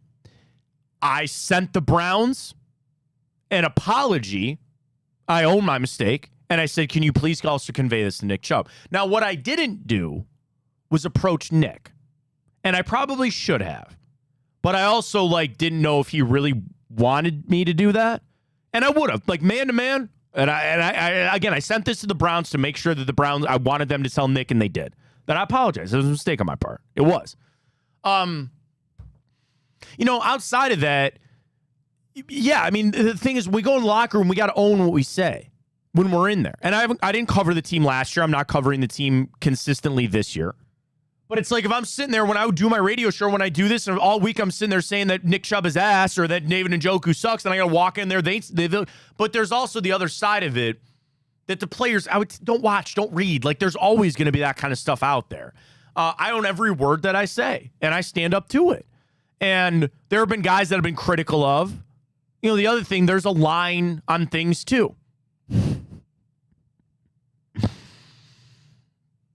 I had a conversation one time about a Browns player on the air, and I got a text message from my boss that said very politely, you will end this conversation. You are not going to talk about this anymore. It's the only time it's ever happened in my career. And it was because I was crossing a line. I shouldn't have done that. But was it about somebody that wore the number 6? It was. It was a conversation that probably I shouldn't have had. Was it related to... Stop it. Stop that. A factory? Move. So like I said, I got a text message that said you're going to end that conversation. And I did. But the thing is, also, we're not in print, so it's easier when guys read articles and then they get all that kind of stuff. And there are hot take artists. There's people that do this. I'm not talking about just Cleveland, too, in general, that all they do is, fucking guy, piss that guy off and all that kind of stuff. So I in the world, and the beat writers it's different because, again, they see them every single week. They see them year after year, and some have a great relationship and other ones don't. You know? I'm not breaking any news. Baker Mayfield didn't like Tony Grossi. I knew that, and Tony knew that. It's fine. You know, it is what it is. Like, that happens. And, again, that's not a world that I'm in necessarily anymore. Still a part of it, I guess. But, yeah, as far as media, again, with I covered the Cavs, and I was covered the Guardians, too, and Ohio State and all that kind of stuff. But I'm trying to think if there's anything else. Not really. I mean, because I'm also not one of these demonstrative people that always come on here and be like, fire this guy and this guy. I mean, I'll call it for what it is. But also, like, I feel I'm usually based in reality. So it's like the fact that I don't like Deshaun Watson. I think he's bad at quarterback. If he really wants to get pissed off at me, I'll just look at him and go, what ground do you have to stand on, bro? Like, seriously? And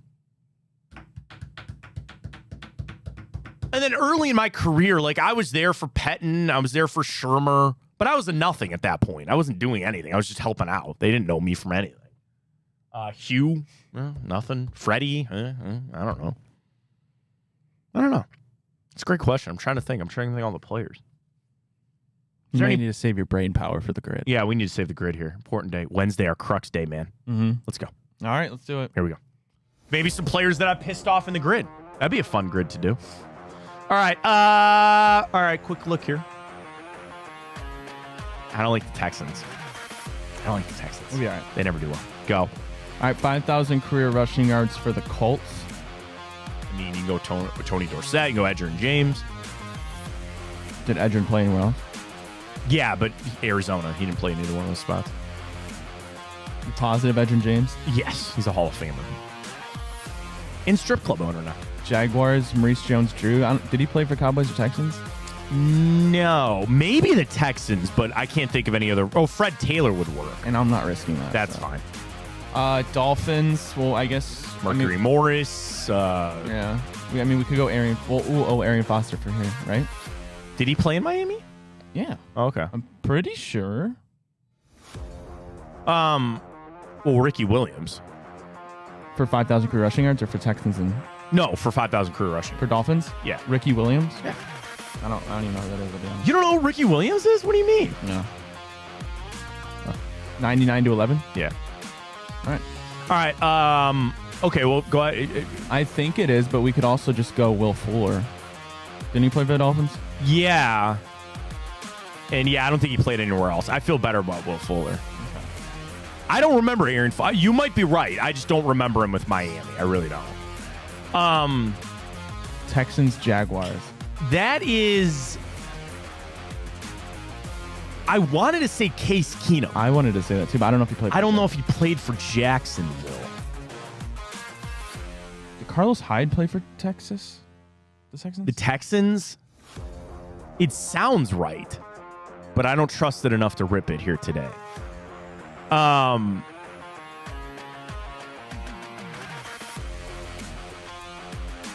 move on. Yeah, for a second. But yeah, there's some thinking about that. All right, we'll come back. Texans, Colts. I want to say Tyrod Taylor. Did he play for the Colts? I'm pretty sure. No? I don't know. I again, pretty sure. Jacoby Brissett doesn't work for either one of those. Stephon Gilmore, did he? Oh, Andre Johnson. Did he play for the Colts? Yeah, he played 1 year with the Colts. I didn't know. 80%. Yeah, that's the easy one to get. Andre Johnson is easy. All right. Cowboys. Cowboys, Colts. I want to say Eric Ebron, but he's never played in Dallas.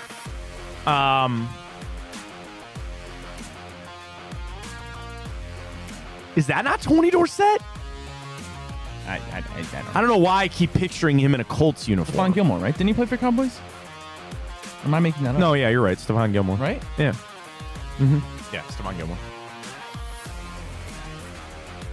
Cool. Jags, Boys. It's a quarterback. I know it is.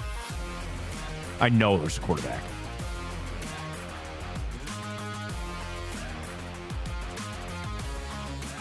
I mean, Blaine Gabbert. Not Blake Bortles.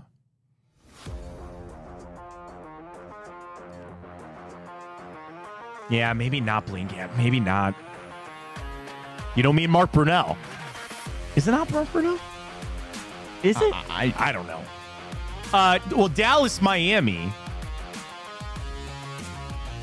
Vinny Testaverde. You're positive? Pretty sure. I hate when you say pretty sure. Pretty sure. Yeah? Or Bernie. Right? Yeah. Right? Bernie? Right? I think you know better than I would. I think Bernie. Yes. All right, good. Good. Okay. All right. Cowboys. Jags. Jaguars. All right, let's just run through some Jags players that we can think of. Tyler Eifert went there, but he was in Cincinnati. I don't think he ever went anywhere else. Jimmy Smith, the wide receiver. I don't think so. Maurice Jones-Drew, can't think of anybody there. Calais Campbell, no. Calais Campbell. Jalen Christian Ramsey. Kirk just got there, but he didn't play neither one of those other spots. About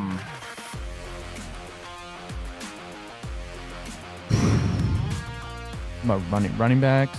DeMarco Murray, no. I don't think. No.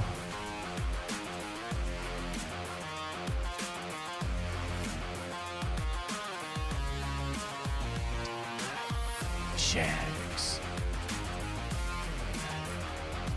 Trying to think of defensive players.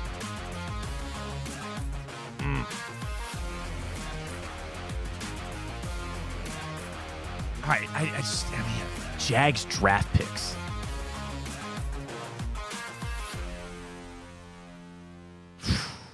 Okay. Bro. It's always Wednesdays. Well, obviously, Jalen Ramsey didn't go to either one of those other spots. Leonard Fournette didn't go to either one of those spots.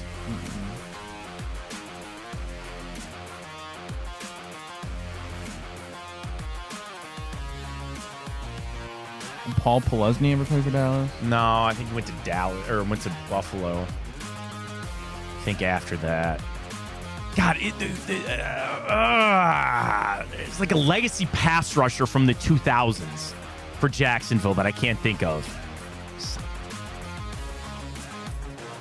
I mean, we can go to the kicker well, but I don't think that helps us with anything. Ryan Fitzpatrick never played in Jacksonville, so that aces him out. I don't think McCown ever did. Did Foles ever play in either one? Well, he was in Jacksonville, but I don't think he's played in either one of those spots. Tyrod didn't. Bro. All right, let's just do a second.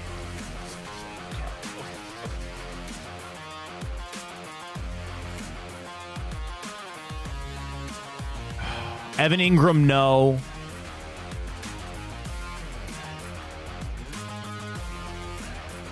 James Robinson? I don't think so. I forgot about him. Dearness Johnson is there now. Came from the Browns. I mean, I think if we really needed to rip one, it would be Carlos Hyde. For Jags Texans. Yeah. I kind of like it. Oh, wait, no. Oh, wait, no. What? No. never Just say it. Just so you. Well, I know Allen Robinson played for the Jags, but it wasn't him. Sidney Moncrief, did he ever play anywhere else? Alan Hearns? Did he play for the Cowboys? Allen? Yeah. Wait. Yeah. Did he play for the Cowboys? I think so. I kind of like that one.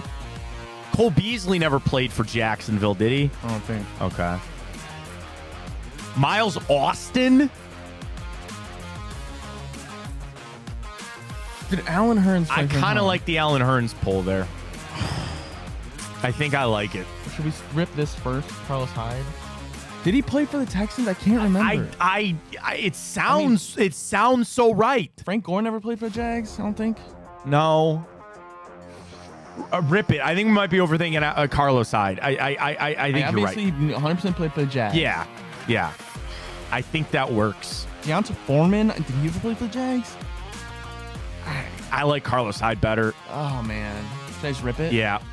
All right. Okay. All right. Okay. All right. All right. All right. Okay. Did Allen Hurns play for the Cowboys? I like it. I honestly, I kind of like it. I think you're right. Here, hang on. What time we got here? All right. We got about a minute. Got about a minute here. Got about a minute. I like Allen Hurns. Pat Anger, the punter. Maybe. Joe Schobert never played for Dallas. No. Are we missing a quarterback somewhere in here? I mean, like Cooper Rush. No. You know, Jackson. Gardner Minshew never played for Dallas. Again, you know me and Mark Brunell. I want to believe that, but I don't. It's not enough to jump on that. You know, Dallas, they just had Romo forever, so that's. And then Jacksonville's only around, since 1995, so that's kind of the hard part of that. But Jacksonville quarterbacks went from Brunell. I don't even like. Any legacy Cowboys that were just. But again, it's like legacy is all the '90s guys, and that didn't happen. They just weren't there. You might have to go Allen Hurns. Brandon Cooks never played in Jacksonville. Oh, man. I'm trying to think of like current Cowboys too. And the defense. And I mean, Tashawn Gibson was in Jacksonville, but I don't even think he played in Dallas. I think we got to roll with Allen Hurns. I like it. I don't dislike it. Only 2014 to 19. Oh man, there's gonna be somebody that's hard. Piss us off. Yep. I just rip it. Yep.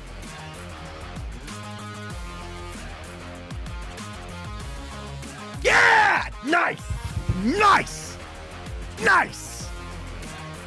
Ryan. Nice. Yes. Well done. You know what we get away from? We don't ever click on the list just to help us out. Allen Hurns number one. Click on it anyway, just to help us out. All right. Which? Oh, AJ O'Boye. That's right. He got a fat freaking contract there. Fitzpatrick. All right. Yeah, that one. Just to help us out. Jimmy Smith. Oh, okay. Tavon Austin. Oh yeah. Allen Hurns. Yeah, that's who we got. Jeff Schwain. We should remember him. Blake Bell. I mean, that's really about it. Yeah. All right. Wow. Nice. Good pull. Go. That's a good pull to keep the week going. That's a great pull to keep the week going. Love it. All right, so just catch our final break of the morning, tell you about Fairway 4 when we come back. And then also we'll get to Time Hop, and we'll get our plays for the Cavs going tonight. We got our parlay cooking. Stay with us. I'm Garage Beer, and this is Bobby Carpenter. Garage beer. Beer flavored beer. Beef with an F? Okay, my bad. It's crisp and cool, and it doesn't taste like ass. I'm Bobby Carpenter. I drink in garages because my wife says I don't belong inside.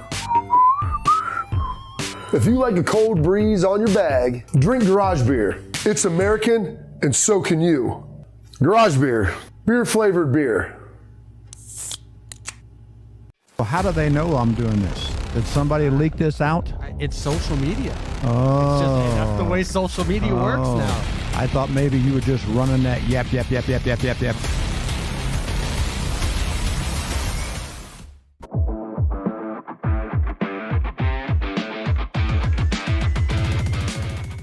Even though our strength of schedule was number 1 in the NFL, I think we have the dogs up front. We have the dogs in the back as it relates to our defense. Our defense alone keeps us in these games.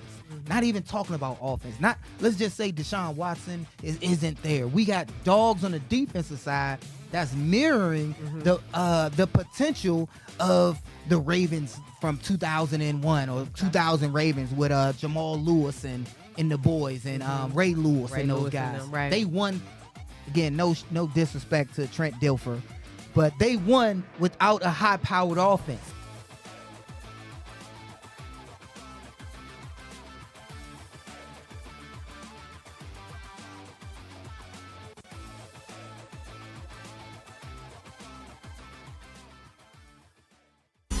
I don't buy into this nonsense, this conspiracy nonsense that he's got his money and he's dogging it.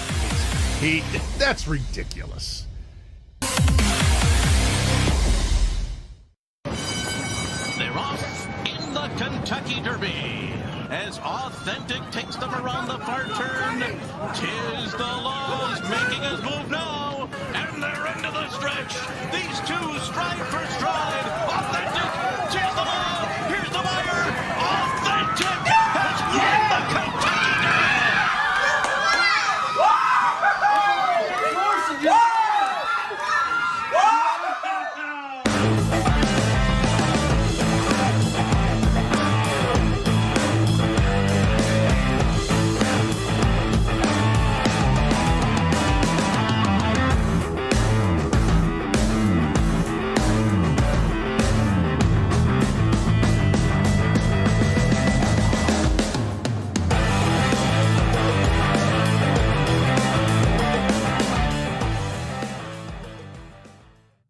All right, let's dive right into it because Andrew Berry's speaking right now, so let's pick it up. Fontana show right here in Big Play. Welcome back. So we're not going to play the press conference, but here's the pieces that are coming out right now. Number one, he keeps deflecting on reviewing or reflecting on the trade because he said at this point, I'm not in reflection mode.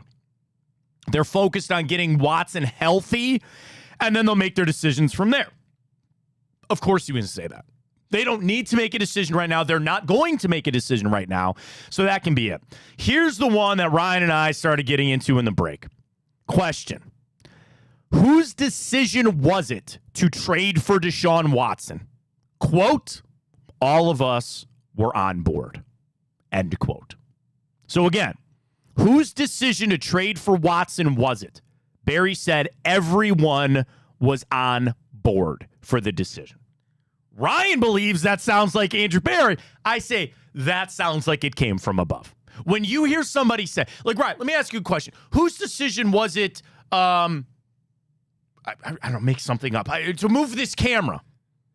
And if you said we were all on board, doesn't that make it sound like somebody else made that decision for me? Say that again. I don't know. Come up with a decision that we'd make here on the show. I can't even think about it. A new logo or something. Okay. We put a new logo out. You made the logo, Ryan. Ryan, whose decision was it to make a new logo? I guess mine. Okay. I made the logo. Okay. Ryan, whose decision was it to make the new logo? We were all on board.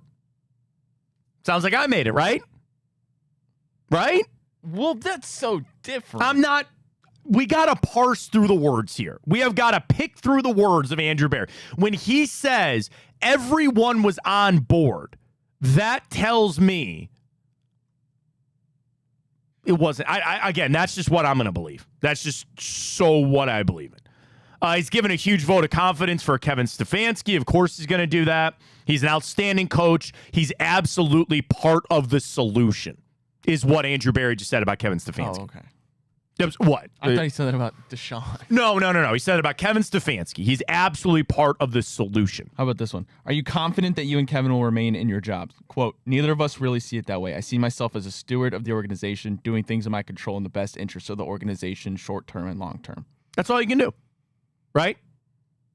Dude, we could all be fired tomorrow. Trust me, we've all learned that one way or the other. Tomorrow is never promised. You have no idea.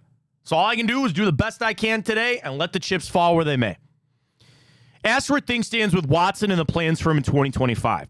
Berry said the focus is getting Watson healthy. When asked to assess his play before the injury, Berry said, we haven't played well as a team. There's a lot of shared ownership on why the Browns are 2-7. So yeah, the cop-out is the whole team is bad. And a big part of that's Watson. They were never going to, Andrew Berry was never going to stand up on that dais and crap on Deshaun Watson or come out and say, he's gone. There's no point in doing any of that right now. Andrew Berry continues on Watson. Number one, Kevin and I discuss everything all the time. Full support of the decision. When we've performed the way we've had. I don't understand that one. Sorry. I don't know what that is. Andrew Berry said whether to turn to DTR as the starting quarterback will land with Kevin Stefanski making that decision, but in general... so now he has a choice. Yeah, right. But play guys who believe they give them the best chance to win.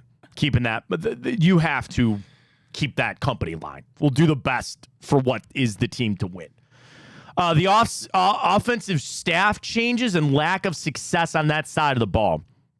That's probably a better question for Kevin with his staff. We make every decision we make organizationally is with an eye towards improvement. I kind of believe that. Okay, it wasn't going well. Let's try this and try to see if it turns around. So I kind of believe him on that. Andrew Berry asked about the feeling of the fans on Deshaun Watson. We love our fans. We know they're passionate. As we make decisions organizationally, it will always be what's in best interest of the franchise. So of those that'll be popular, some will be popular, some will be unpopular. That's fine. That's a good answer. That's a good answer. Andrew Berry said he was in full support of continuing to start Watson before his season-ending injury. When we have performed the way we have, it's never just one thing. So here's the line. So when they sit down, when Andrew Berry, as smart as he is, sits down for this press conference, he's prepared for what? The barrage of Deshaun Watson questions. Here's what he's going to say. Number one, this was not all his fault. There was a lot of other factors at play. Injuries, poor play. Number two, there is in no way or need for us to make a decision on Deshaun right now. We need to get him healthy, and we'll cross that bridge when we come to it. I'm basically telling you what Andrew Berry is saying, but I'm doing it in my way. All right? Whose decision was it to trade for Deshaun Watson? We were all on board. AKA, doesn't really matter at this point, does it? I know everybody wants their pound of flesh, and in a way, I'm telling you what you probably already know. Wasn't my decision. Wasn't my decision. We were all on board with that decision. I read that. This was somebody else's decision. It's gone bad. We're all part of this. We're all part of this. Because that is a double-edged sword question. Okay? I go back to when Jim Rome had David Stern on, the NBA commissioner, and Stern was just bitching at Rome. And the question is, do you still beat your wife? And it's a horrible thing, but the whole point is you say yes, then you admit that you did it. If you say no, that means you used to do it, right? There's no good answer in that question. That's the whole point of bringing it up. The thing is, who made the decision for Deshaun Watson? Either yes, I did, and I was a part of this whole mess, or B, I didn't, and I'm a GM that has no power. Neither answer from Andrew Berry on the Deshaun Watson thing is going to be a good answer. Andrew Berry on the left tackle. I would say generally on the tackles, we're going to need all three. Okay. Berry reiterates from Tom Withers, everyone, including the Haslams, are frustrated at the course of this season.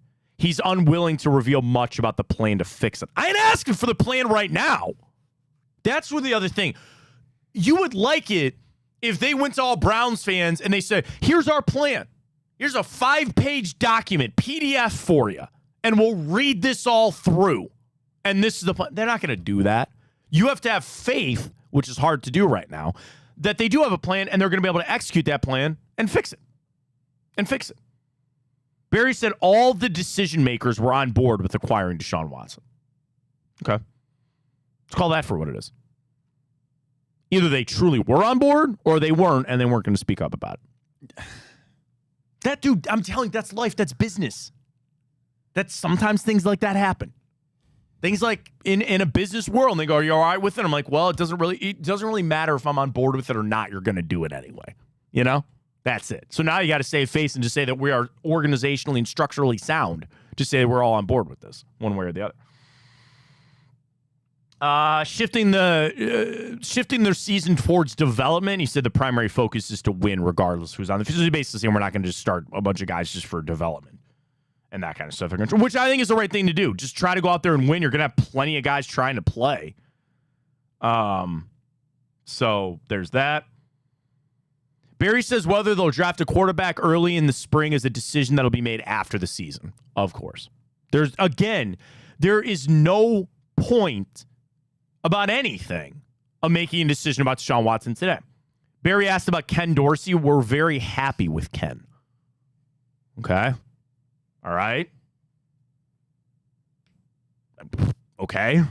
That's like to say they're very happy. I mean, you got to exude the confidence. This is still a world they fire him after the season.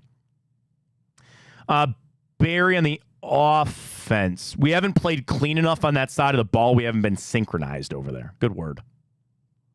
He keeps saying it's not just one thing when Watson was in there and struggled. That's the line. That's the line for today. It just was not all on Deshaun Watson. Whether you believe that, whether I believe that, whether that's fact, they're just going to keep on this. It's not just one thing when he was in there. Which, you know what? In reality, he's not wrong. I saw bad offensive line play. I saw a lot of drops. I saw a lot of penalties. All of that was a part of it. Now, it's easy and succinct just to rip Deshaun Watson. And, yeah, he had some bad throws. But the line is, and then I think we've gotten the meat out of this. They're going to keep talking for another 20 minutes, but we got the meat out of it. There's no decision being made about Watson right now. They're not going to tell you about the draft plans. And they were all in on the decision. That's it.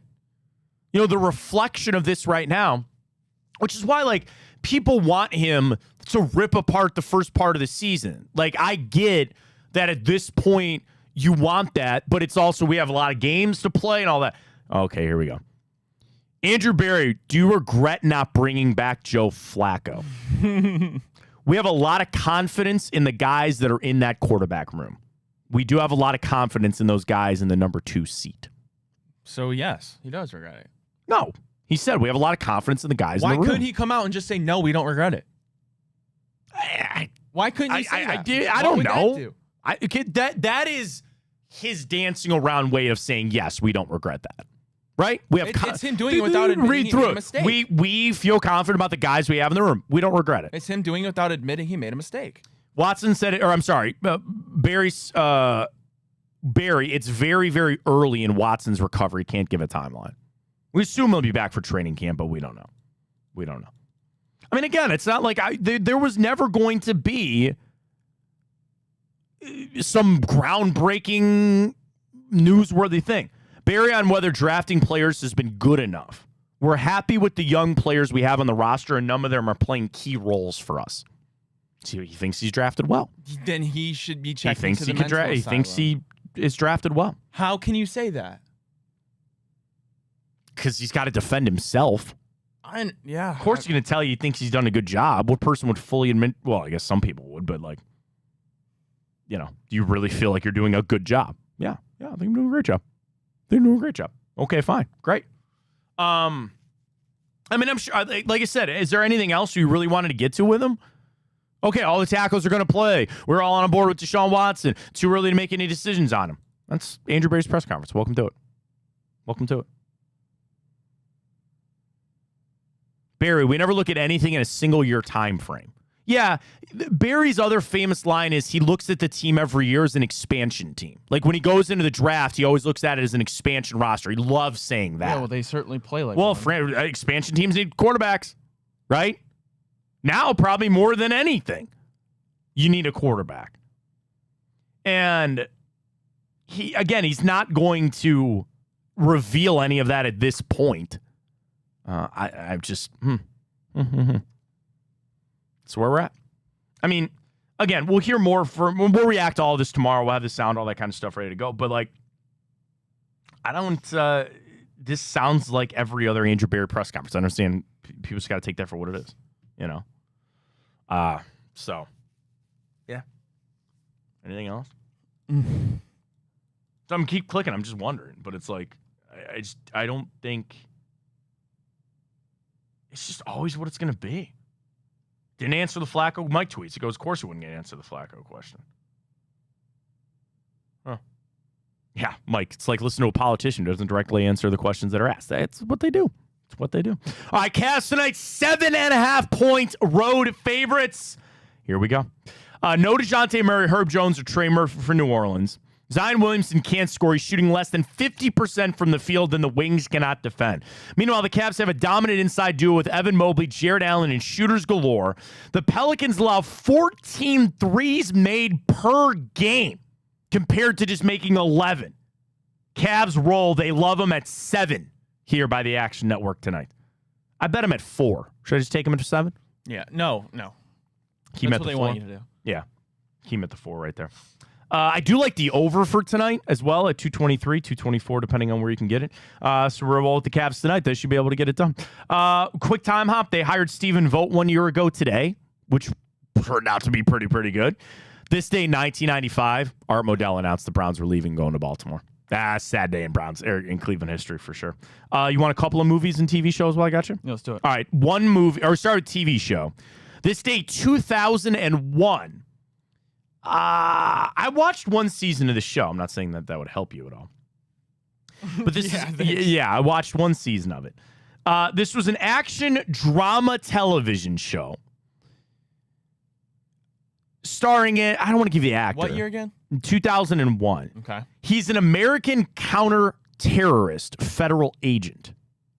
And each 24. That is correct. Let's each go. season covers consecutive hours in Sutherland, real right? time.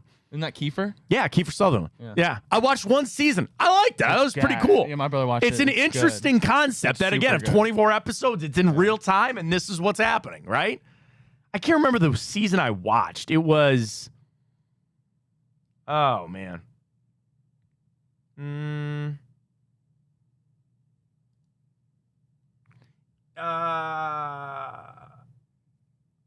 Andrew Barry and whether Deshaun Watson could play for this team again. Quote, that's always a possibility.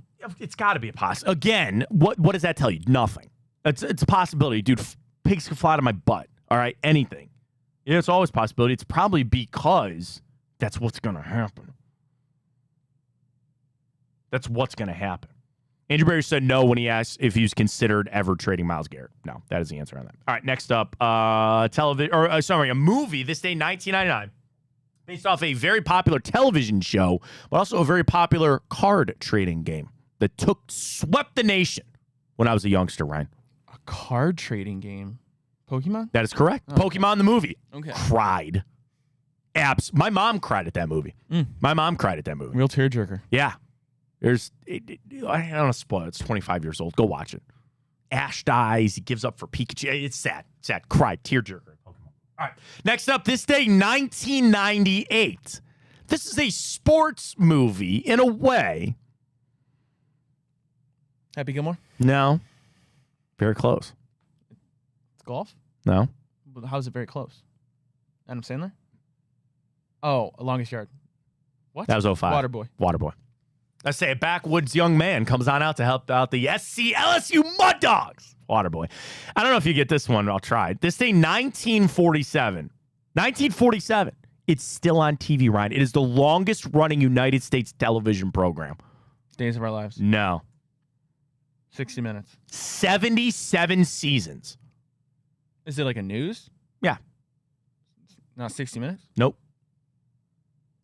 It's a weekly television show, Sunday mornings. Meet the Press? That is correct. Let's go. That is correct. Meet the Press. Longest running program in American television. Its format has obviously changed since the debut this day, 1947. Specialized in interviews with leaders in D.C. across the country, world issues, politics, economy, foreign policy, and public affairs.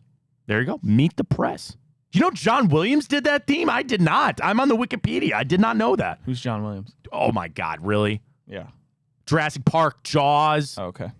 That Star Wars, that John Williams. Okay. Fiddler on the Roof, E.T., Star Wars, Jaws, Schindler's List, Close Encounters of the Third Kind, Indiana Jones, Jurassic Park, Saving Private Ryan. That John Williams. Yeah, that guy. All right, there you go. Cavs tonight, they roll. I like it very much. Our parlay, one more time if you want to tail us. We're going to do Evan Mobley 3. We are going to go under 20 points for Darius Garland, over 24.5 for Donovan Mitchell. Oh my God, Ryan, I screwed it up. I had Evan Mobley for 2 threes made. Do I keep it? Do I cash it out? Oh, you might as well keep it if you already bet it. Well, I can cash it out for $1. Nah, just ride with it. All right. Donovan over 25, Darius under 20, Evan over 15.5, and I accidentally put 2 threes. So we'll ride that out. I like the Cavs cover tonight. I took them at 4.5, but we'll take them at 5. Or take them at 7. Anyway, appreciate everybody. We'll react to Andrew Barry tomorrow. Don't forget Drennan coming up tonight. Bonus time. We'll talk to you tomorrow. For Ryan Tyler, I'm Matt Fontana. As always, take it easy.